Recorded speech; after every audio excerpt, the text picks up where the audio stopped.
Régulièrement, de nouvelles questions fondamentales surgissent quant à la nature de notre existence.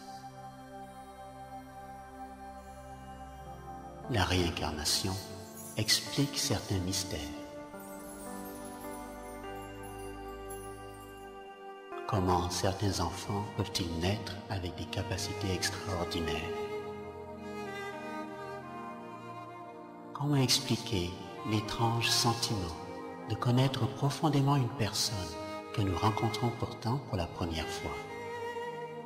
Ces expériences sont des indices de nos vies passées. La science a démontré qu'on ne pouvait ni créer, ni détruire l'énergie de la matière.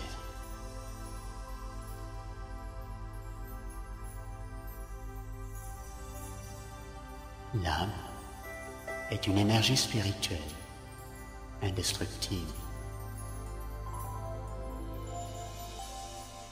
L'âme ne meurt pas,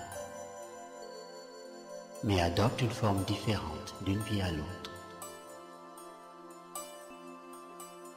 Une graine de manguier donnera toujours un manguier. De la même façon, l'âme humaine est comme une graine vivante qui prendra toujours une forme humaine. C'est-à-dire qu'une âme humaine aura toujours une naissance humaine. Aucune âme ne meurt, mais elle prend la naissance suivante selon le karma de sa vie précédente pour jouer le rôle qui lui est prédestiné.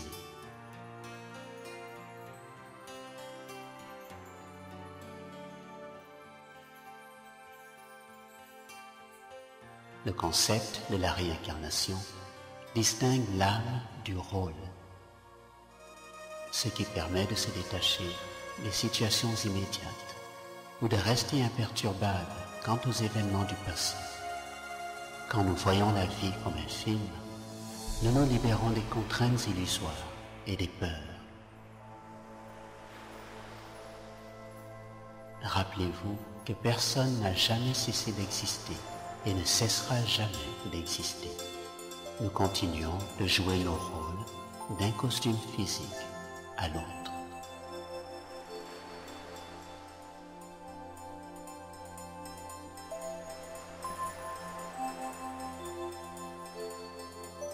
Nous utilisons le corps pour accomplir une variété d'actions positives, négatives, neutres, utiles, nécessaires ou inutiles. Chaque action entraîne une réaction égale et opposée. Cette réaction peut être instantanée ou prendre effet après quelques mois ou quelques années. Certaines réactions n'opèrent même qu'après plus. Étudions maintenant le mystère du karma, la loi spirituelle de l'action-réaction.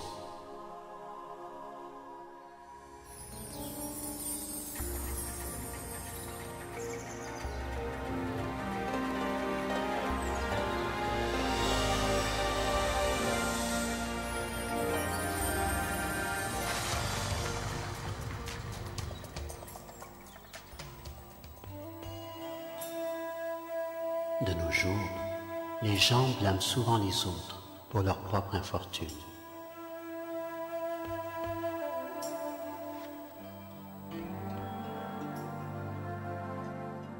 Mais la loi du karma, aussi appelée loi de cause à effet, permet de comprendre que tous les événements, bons ou mauvais, qui surviennent dans nos vies sont le fruit de nos actions précédentes. Ainsi, si nous voulons améliorer la qualité de nos vies, nous devons d'abord améliorer la qualité de nos actions.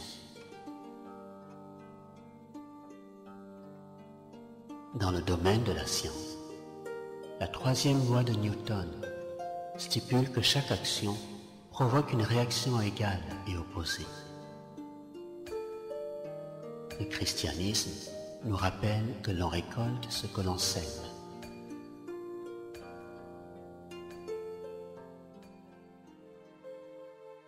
Si nous agissons contre quelqu'un, tôt ou tard, nous devrons en payer le prix. Une bonne action produit toujours un bon résultat, de même que de mauvaises actions nous reviennent négativement.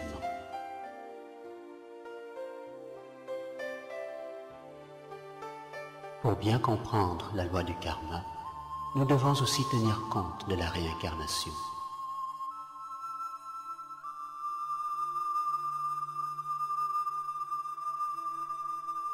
Nous emportons dans notre vie suivante les conséquences des actes positifs ou négatifs que nous posons dans cette vie-ci.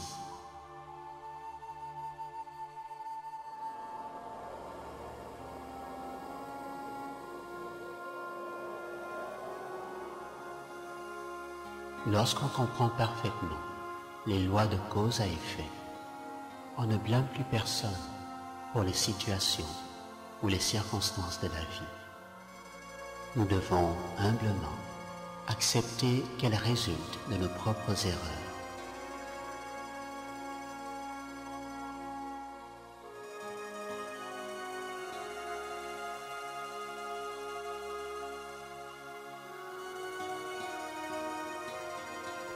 Nous comprenons clairement pourquoi certains sont nés riches et d'autres pauvres ou handicapés. Connaître la loi du karma permet de s'acquitter des comptes du passé en affrontant les défis du présent avec résilience.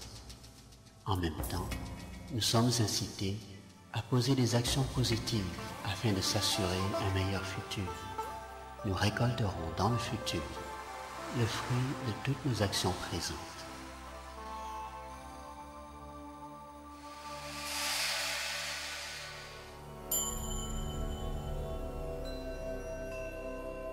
Le yoga est la clé qui donne accès au pouvoir. Le yoga est une simple connexion subtile et puissante entre l'âme éclairée et Dieu, l'âme suprême. Le yoga est l'outil pour puiser cette énergie suprême, cet océan d'amour, de paix et de pouvoir qui purifie l'âme. Apprécions maintenant les joies de ce pèlerinage intérieur.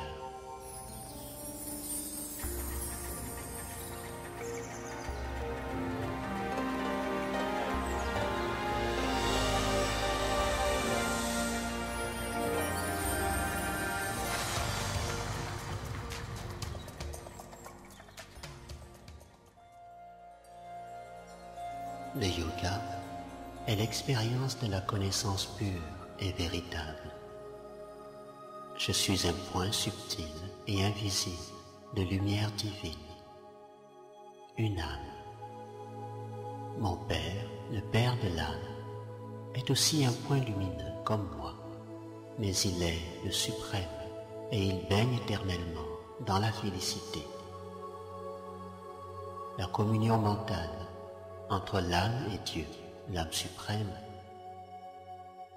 est la forme de conscience la plus élevée, dans laquelle, en tant qu'âme, je découvre un océan de paix, d'amour et de bonheur.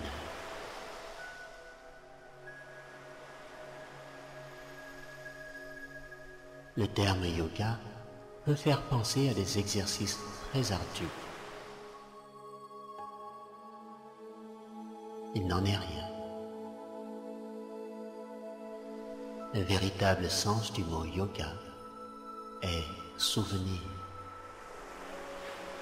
Lorsque l'âme se souvient de l'âme suprême avec son esprit et le cœur sincère, elle est en yoga. Se regarder en profondeur permet ensuite de saisir sa propre réalité.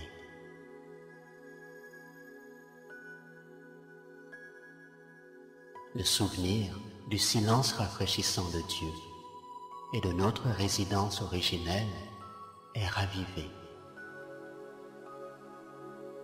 Le yoga est le souvenir de cet état de conscience élevé, lorsque nous étions incorporels, des énergies vivantes, à l'état pur.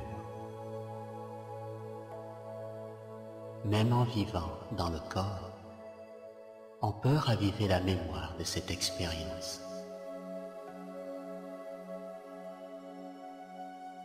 Le fondement de telles expériences profondes est la connaissance. Cette compréhension spirituelle nous transporte loin des limites de notre monde terrestre si familier.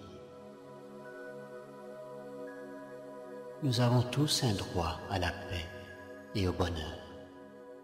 Il ne tient qu'à nous d'utiliser ce droit.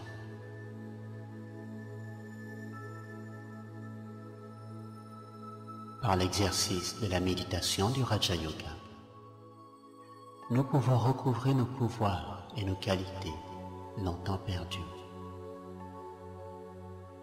Apprendre la méditation du Raja Yoga est très simple, mais ce n'est que graduellement que nous pouvons assimiler les qualités spirituelles.